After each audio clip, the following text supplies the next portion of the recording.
Okay, in order to solve some of the problems, it's easy to say world peace, but somebody has to make an attempt of coming up with an idea of how we change around the procedures then.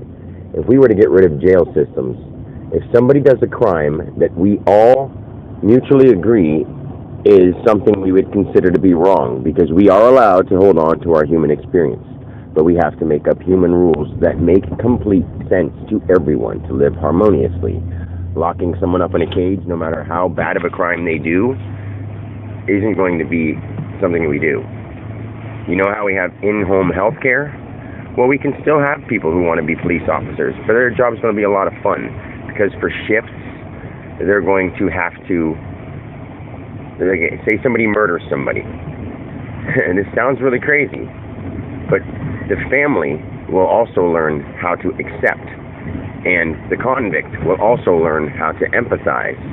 And the guard, or the in-home guard, who one or two or three guards at first will go with the inmate who is watched strictly for a period of time. And we will, make it fun. I mean, some things, say somebody steals or somebody whatever, or somebody attempts a crime, you tickle them until they, the punishments will be fun things to say, hey, we'll do this even more for you if you don't do these things. But we don't hate you. We just want to help you. I know it sounds sort of silly, maybe not tickle, or maybe not in-home, the convict and the guard go to live with the family of the person they killed to see how bad that hurt them. But at the same time, the family has to learn how to forgive something so heinous. I mean, I know that's crazy, but that kind of stuff can really help people. And there'll be such strict supervision at first, and until we know the prisoner is completely reformed, that you don't have to kill anybody, because if they act up, you would just sedate them. Boop.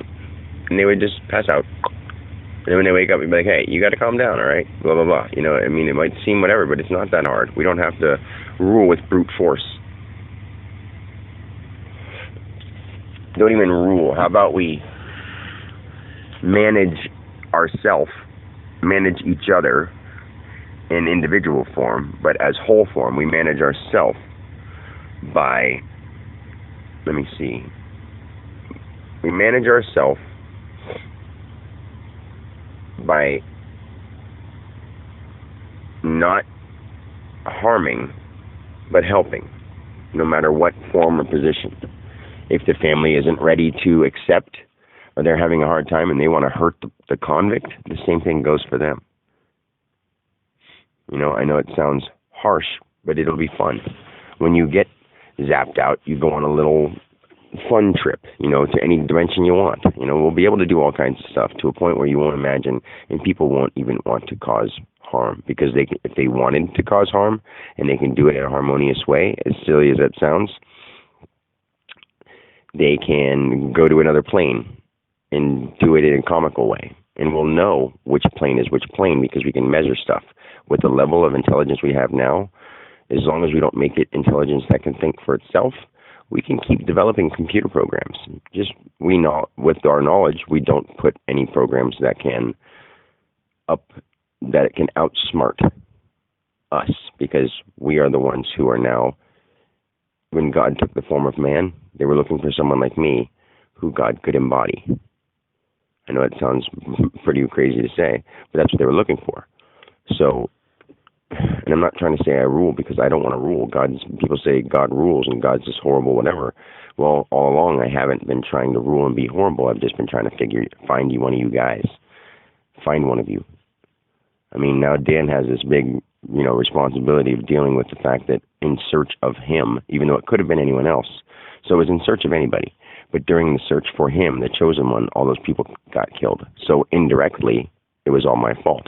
But indirectly, it was everyone's fault, because God was looking for one of us, so that we could relay his message. I said rely his message, and we can rely on God's message through me. So now it's my message, because he found the unconditional heart to put it into human words that won't harm anybody of any race, of any religion. That's what we need. If you're religious, what do we need? Do we need somebody who has all these rules and doesn't like people if they do things wrong, instead of working with them to correct it without any force or violence? I mean, that's what we want. Deep down, I don't care if you're the hardest Hell's Angel bike rider or the baddest gangster, the biggest drug lord.